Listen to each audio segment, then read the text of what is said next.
हाँ तो भाई गोल्ड, आयरन, कार्बन, ऑक्सीजन सब एलिमेंट्स हैं, पर इनमें फर्क क्या है यार?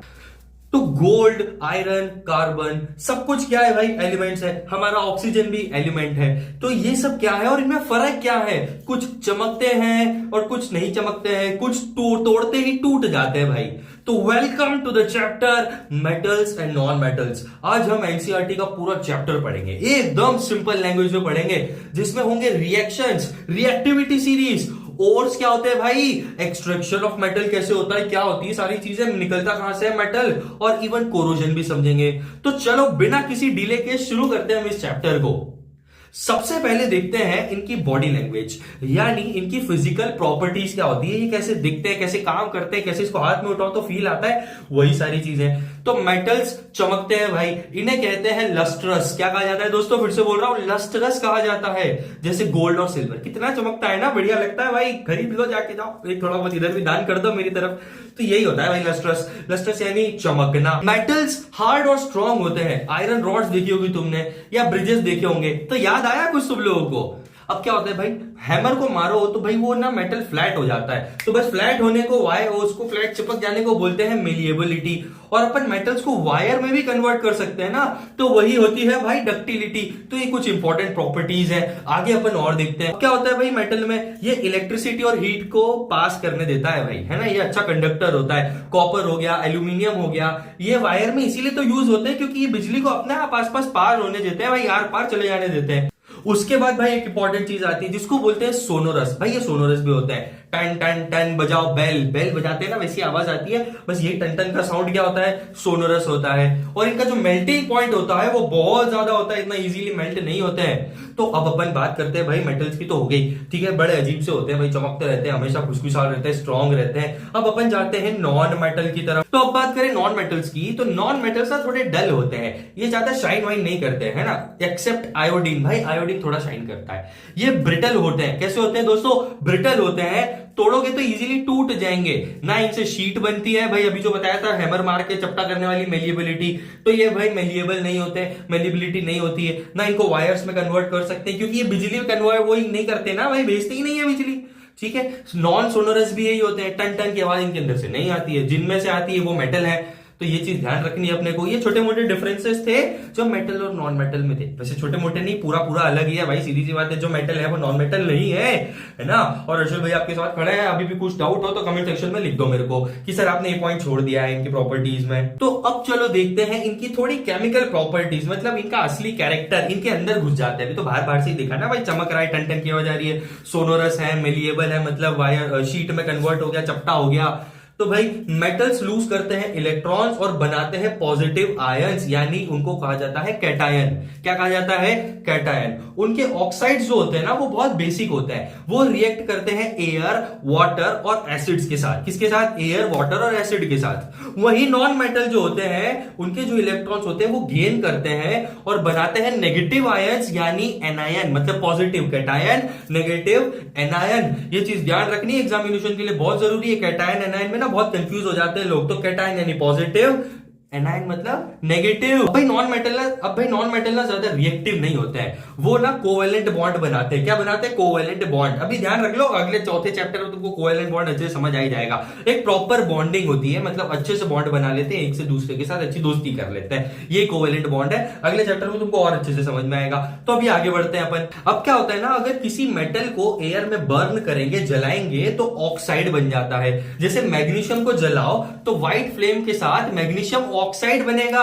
और ये जो रिएक्शन दिख रही है ना तुमको स्क्रीन के ऊपर, ये बहुत बहुत बहुत बहुत बहुत ज्यादा जरूरी एग्जामिनेशन के लिए, कितनी ही बार पूछी गई है तुम्हारे सीबीएसई के बोर्ड में। तो ध्यान रखना भाई, मैग्नीशियम और ऑक्साइड मिलके मैग्नीशियम ऑक्साइड बनाते हैं। रिएक्शन तुमको दिख रही होगी, इजी है, कोई टफ नहीं है। Mg+O MgO है ना, सॉरी Mg+O2 MgO, यही चीज है, ज्यादा इंपॉर्टेंट है, बहुत ज्यादा इंपॉर्टेंट है। मजे करो, साथ में पढ़ते रहेंगे और आगे बढ़ते हैं चैप्टर में। आयरन होता है ना वो बहुत स्लोली रिएक्ट करता है, और सोडियम जो होता है ना वो बहुत फास्ट रिएक्ट करता है। तो ये फायर कैच कर लेता है फटाक से, इसलिए केरोसिन में इसको रखा जाता है, किसको, सोडियम को, फटाक से आग को पकड़ लेता है। तो ध्यान रखना है केरोसिन वाला एग्जांपल भी। अब क्या होता है भाई, मेटल जो वाटर से रिएक्ट करता है तो मेटल जो होता है ना वो हाइड्रोक्साइड बना लेता है और साथ में उसके हाइड्रोजन गैस भी बनाता है। और सोडियम की बात करते हैं भाई, सोडियम है ना बहुत विस्फोटक हमला करता है पानी के साथ, है ना, एकदम बम बम बम बम हो जाता है। तुमको अगर मेरे पास वीडियो कोई अवेलेबल होगा तो मैं दिखाऊंगा भाई सोडियम और पानी की दोस्ती कैसी होती है,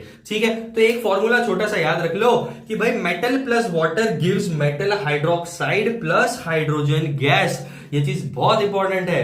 अब मेटल और एसिड की थोड़ी बात कर लेते हैं। तो जब मेटल्स डाइल्यूट होते हैं ना, जब मेटल्स डाइल्यूट एसिड के साथ रिएक्ट करते हैं, किसके साथ बोल रहा हूं, डाइल्यूट एसिड के साथ अब क्या हो रहा है भाई, अपन मेटल का ना रिएक्शन समझ रहे, कहां चिपक रही है, किससे क्या कर रही है, किसके साथ डालो तो क्या होता है, मेटल का पानी में डालो तो ये हो जाएगा, हवा में डालो तो ये हो जाएगा। तो अब अपन एसिड की थोड़ी सी बात कर लेते हैं। डाइल्यूट एसिड की बात कर रहा हूं, मतलब हल्का फूस एसिड, ज्यादा दमदार नहीं होता। तो जब मेटल्स डाइल्यूट एसिड के साथ रिएक्ट करते हैं तो हाइड्रोजन गैस रिलीज होती है। जैसे जिंक प्लस HCl साथ में मिलकर बना रहा है zinc chloride and hydrogen gas. ये चीज ध्यान रखना। टेस्ट करने के लिए मैच स्टिक जलाओ, अगर पॉप साउंड आई तो हाइड्रोजन गैस है, इतना ही ध्यान रखना। कौन सा साउंड आ रहा है, पॉप साउंड आ रहा है। ये पॉप साउंड एक्सपेरिमेंट बहुत इंपॉर्टेंट है। तो मैचेस जलाओ और चेक करो, स्क्रीन के ऊपर मत फेंकना, फोन वोन खराब हो जाएगा तुम्हारा, ठीक है ना। और ज्यादा रिस्की नहीं है भाई, मम्मी पापा की परमिशन के बिना मत करना, सर ने बोला था, ध्यान रखना है हम लोगों को, है ना, हमको ऐसे कुछ भी हरकत नहीं पटकने की, चलते रस्ते माचिस जला रहे हैं हम लोग। तो मैच स्टिक जलाओ, पॉप साउंड आए तो हाइड्रोजन गैस रिलीज हो रही है। आगे बढ़ते हैं। अब भाई ये बहुत सुपर डुपर इंपॉर्टेंट टॉपिक लेके आया हूं, रिएक्टिविटी सीरीज। तो इसकी ट्रिक याद रख लो, थोड़ी इंग्लिश में पर याद रखो। Please stop calling me a zebra, I like her, call smart girl princess. ये है ऑर्डर रिएक्टिविटी सीरीज का। यानी सबसे पहले potassium, sodium, calcium, magnesium, aluminium, zinc, iron, lead, hydrogen, copper, silver, gold. इस सीरीज में हमें पता चलता है कि कौन ज्यादा रिएक्टिव है और कौन कम रिएक्टिव है, और ये हेल्प करता है एक्सट्रैक्शन मेथड को चूज करने में। अब एक्सट्रैक्शन क्या होता है अपन आगे समझते हैं। वैसे एक्सट्रैक्शन का मतलब होता है भाई वैसे पत्थरों में से उसको बाहर निकालना, मेटल को बाहर निकालने की प्रोसेस को एक्सट्रैक्शन कहते हैं। थोड़ी आसान भाषा में समझा रहा हूं, आगे बढ़ते हैं इस चैप्टर पे। अच्छा, उससे पहले रिएक्टिविटी सीरीज की ट्रिक याद हुई कि नहीं हुई, फिर से आपको करवा देता हूं। Please stop calling me a zebra, I like her, call smart girl princess. ठीक है भाई, इसको रट लो तो तुमको पूरी सीरीज याद हो जाएगी। हर एक वर्ड का इनिशियल लेना है, तो potassium, sodium, calcium, magnesium, aluminium, zinc, iron, lead, hydrogen, copper, silver, gold और प्लेटिनम, है ना। ये पूरी रिएक्टिविटी सीरीज है, इसको याद रख लो ऊपर से नीचे तक, है ना। कौन ज्यादा रिएक्टिव है, कौन कम रिएक्टिव है, ये बहुत इंपॉर्टेंट है, बहुत बहुत बहुत इंपॉर्टेंट है। तो जो ट्रिक मैंने तुमको स्क्रीन के ऊपर भी शो कर दी है, मैंने भी 2-3 बार बोल दी है तुम लोगों के लिए, तो याद रखना, छोड़ना मत, भूलना मत। तो अब देखें मेटल और नॉन मेटल का रिएक्शन जो होता है ना भाई, तो उसकी बात कर लेते थोड़ी सी। तो मेटल देता है इलेक्ट्रॉन और नॉन मेटल लेता है इलेक्ट्रॉन, इतना ध्यान रखना। जैसे सोडियम गिव्स 1 इलेक्ट्रॉन और क्लोरीन लेता है इलेक्ट्रॉन, तो बनता है NaCl। इसको कहा जाता है आयोनिक बॉन्ड, यानी स्ट्रॉन्ग इलेक्ट्रोस्टैटिक फोर्स होता है इनके अंदर, मतलब स्ट्रांगली चिपक जाते हैं एक दूसरे से। तो यही चीज होती है भाई। तो अब अपन देखते हैं मेटल्स मिलते कहां हैं। कुछ मेटल्स फ्री स्टेट में मिलते हैं, जैसे गोल्ड हो गया, जैसे प्लेटिनम हो गया। लाइक मोस्ट मेटल बाकी जो होते हैं ना सारे, वो रॉक्स के अंदर पाए जाते हैं, पत्थरों के अंदर पाए जाते हैं। लेकिन गोल्ड और प्लेटिनम यूं ही मिल जाएंगे खुले पड़े हुए। नहीं तो सर ऐसे कैसे मिल जाएंगे यार, कैसी बात कर रहे हो आप, ऐसे थोड़ी होता है, इतना आसान थोड़ी है मेटल्स को पाना।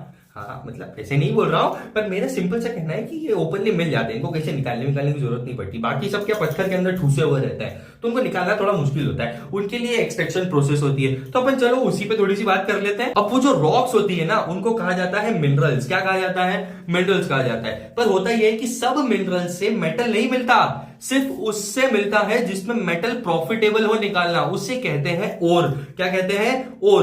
तो ओर एक मिनरल होता है जिसमें हम इकोनॉमिकली मेटल को निकाल सकते हैं, ये डेफिनेशन है। ठीक है, जैसे बॉक्साइड एक ओर है एल्यूमिनियम का, हेमेटाइट एक और है आयरन का। ये ध्यान रखना, तुम्हारे स्कूल में टीचर से पूछ के आना हेमेटाइट क्या होता है। जिंक ब्लेंड जो है वो और है जिंक का। तो ओर से मेटल निकालने की प्रोसेस ही होती है एक्सट्रैक्शन। ये मैं तीसरी चौथी बार बता रहा हूं। सबसे पहले ओर को ऑक्साइड में बदलना पड़ता है। उसके दो मेथड्स होते हैं, अपन वो दो इंपॉर्टेंट मेथड्स की बात करते हैं। भाई एग्जाम में पूछ लिए जाते हैं रोस्टिंग, पिछले साल भी आया था एग्जामिनेशन में, इस बार भी आ सकता है रोस्टिंग कैल्सिनेशन, तो याद रख लो भाई इंपॉर्टेंट है एग्जामिनेशन के लिए रोस्टिंग और कैल्सिनेशन। जब सल्फाइड ओर को एयर में हीट किया जाता है तो ये होती है रोस्टिंग। जैसे एग्जांपल लेते हैं अपन, जिंक सल्फाइड प्लस ऑक्सीजन मिलके देता है zinc oxide plus sulphur oxide. तो क्या बोला मैंने, जब सल्फाइड ओर, सल्फर वाला ओर जो होता है उसको एयर में हीट किया जाता है तो यही प्रोसेस सल्फर वाली रोस्टिंग होती है। सल्फर वाली रोस्टिंग होती है, सल्फर वाली क्या होती है, रोस्टिंग होती है। कैल्सिनेशन की बात करते हैं, जब कार्बोनेट ओर को बिना एयर के हीट किया जाता है, बिना एयर के हीट किया जाता है तो यही होती है कैल्सिनेशन। तो C for calcination, C for carbonate, C for calcination, C for carbonate, ध्यान रखना। तो रोस्टिंग और सल्फर का तो ऐसे याद रह जाएगा, कोई प्रॉब्लम वाली बात नहीं है, ठीक है। अपन इसका एग्जांपल भी समझते हैं। तो इसका एग्जांपल लेते हैं भाई जिंक वाला। जिंक कार्बोनेट देता है भाई जिंक ऑक्साइड और साथ में छोड़ता है कार्बन डाइऑक्साइड। जिंक ऑक्साइड देता है कार्बन डाइऑक्साइड साथ में, ध्यान रखना। फिर ऑक्साइड जो होता है ना उसको रिड्यूस करते हैं कार्बन से। किससे रिड्यूस करते हैं, कार्बन से। तो जिंक ऑक्साइड प्लस कार्बन, उसको कार्बन में मिलाया, मतलब जिंक ऑक्साइड को कार्बन में मिलाया तो वो क्या बनाता है, जिंक प्लस कार्बन मोनोऑक्साइड। क्या बनाया, जिंक प्लस कार्बन मोनोऑक्साइड, मतलब जिंक के अंदर जो ऑक्साइड था वो कार्बन लेके भाग गया। इतना ही ध्यान रखना है अपने को, ठीक है। तो भाई बड़ा बोरिंग और वो फलाना चैप्टर है, पर तुमको समझना जरूरी है। एग्जामिनेशन के लिए मेटल और नॉन मेटल बहुत ज्यादा इंपॉर्टेंट है, मुझे पता है, मैंने दी है एग्जामिनेशन, ठीक है। मेटल नॉन मेटल अपन नहीं छोड़ सकते हैं, तो मेटल और नॉन मेटल में अपन आगे बढ़ते हैं। भाई बहुत इंपॉर्टेंट चीजें अभी भी बची हुई है। तो जिंक ऑक्साइड प्लस कार्बन, तो जिंक प्लस कार्बन मोनोऑक्साइड मैंने बता दिया, ठीक है। अब पर जो ओर में इंप्योरिटीज होती है तो उन्हें क्या कहते हैं, गैंगी कहते हैं। क्या कहते हैं, गौंजी, गैंजी, गैंगवी, तुम्हारे टीचर जो बोलते हो वो रख लो, ठीक है। तो गैंगी कहते हैं इसको। गैंगी को हटाने के लिए यूज करते हैं एनरिचमेंट ऑफ ओर। क्या बोला सर, एनरिचमेंट ऑफ ओर। इसकी मेथड्स की बात करते हैं तो हाइड्रोलिक वॉशिंग, वाटर से हैवी पार्टिकल्स नीचे गिर जाते हैं, यही होती है। एक होती है मैग्नेटिक सेपरेशन, अगर ओर या गैंगी मैग्नेटिक हो तो ये वाली यूज होती है मैग्नेटिक सेपरेशन। उसके बाद होती है फ्रॉथ फ्लोटेशन, यानी सल्फाइड ओर्स के लिए मोस्टली यूज होती है। और फ्रोथ में आता है, किस में आता है, फ्रॉथ में आता है। तो जैसे ही अपन उसको ऐड करते हैं तो गैंगी नीचे गिर जाती है। अब अपन आगे बात करते हैं थोड़ी सी लो रिएक्टिविटी मेटल्स की, जैसे गोल्ड और सिल्वर। भाई इनका नेचर में फ्री स्टेट में मिल जाते हैं, ये है ना, फिर एकदम फ्री स्टेट में मिल जाते हैं, तो उनका कोई कॉम्प्लिकेटेड प्रोसेस नहीं होता। सिर्फ हीट करने से या पॉलिश करने से प्योर मेटल अपने को मिल जाता है। तो ये लो रिएक्टिव मेटल्स हो गए अपने, कौन, आयरन और गोल्ड और प्लेटिनम। सॉरी आयरन कहा बोल गया सर, आपने क्या बोल रहे हो, गलत बोल रहे हो, सॉरी गलती हो गई, होता है कभी कभी, ठीक है। आगे बढ़े। हाँ, तो अब जब मेटल मिल गया तो उससे प्योर भी करना है ना, तो रिफाइनिंग ऑफ मेटल होती है। बस मेथड है इलेक्ट्रोलाइटिक रिफाइनिंग। इसका एग्जांपल ले लेते हैं। कॉपर भाई जो होता है ना अपना कॉपर, प्यारा दोस्त, बार बार नाम आता है उसका वायर्स में। तो भाई एनोड होता है improper copper, sorry impure copper, और कैथोड होता है प्योर कॉपर। और ये होता है कॉपर सल्फाइड सॉल्यूशन जिसमें इलेक्ट्रिक करंट पास करते हैं और कैथोड पर डिपॉजिट हो जाता है प्योर कॉपर, ठीक है। तो अब बात करते हैं एक डेंजरस कॉमन प्रॉब्लम की जिसको कहा जाता है कोरोजन। क्या होता है ना भाई, जब आयरन जो होता है, आयरन जब एयर और वाटर के कांटेक्ट में आता है तो बनता है रस्ट, यानी Fe2O3 इंटू H2O, ठीक है। ब्रिजेस, गेट्स, मशीन भाई सब खराब हो जाते हैं इसके कारण, रस्टिंग हो जाती है, इसी को कहा जाता है कोरोजन। तो रस्ट से बचने के तरीके थोड़े समझ लेते हैं क्योंकि बुक में दिए हुए हैं। पेंट करना, ऑयलिंग करना, गैल्वेनाइजेशन करना, आयरन पर जिंक कोट करना और अलॉयज बनाना, जैसे स्टेनलेस स्टील जो रस्ट ही नहीं करता कभी, ठीक है। तो बस यही था तुम्हारा चैप्टर, बड़ा बोरिंग सा। मुझे पता है तुमको मेटल नॉन मेटल बिल्कुल अच्छा नहीं लगा होगा, पर क्या करे भाई, पढ़ना पड़ेगा यार। और इस चैप्टर को इंटरेस्टिंग कैसे बनाऊं मुझे ये भी समझ नहीं आया, पर मैंने कोशिश तुम्हारे लिए की। तो दोस्तों ये था आपका पूरा complete chapter metals and non metal, अपने आपके हर्षल भैया की स्टाइल में। तो अगर वीडियो पसंद आई हो, अगर वीडियो बिल्कुल भी अच्छी लगी हो तो कमेंट में लिख के जाओ भाई, कमेंट करो कि मेटल्स होते हैं मास्टरमाइंड, मेटल मास्टरमाइंड लिख दो, और हर्षल भैया ओपी इन द चैट भी लिख देना, और शेयर करो सब दोस्तों के साथ। और मिलते हैं नेक्स्ट धमाकेदार चैप्टर में, तब तक के लिए keep learning smartly with science with Harshal Barot channel. Harshal भैया आपके साथ हमेशा यही बने हुए हैं। मिलते हैं अगले चैप्टर में, chapter number 4 carbon and its compound पहुंच गया है जल्दी से चैनल पे। चलो मिलते हैं, टिल देन बाय बाय।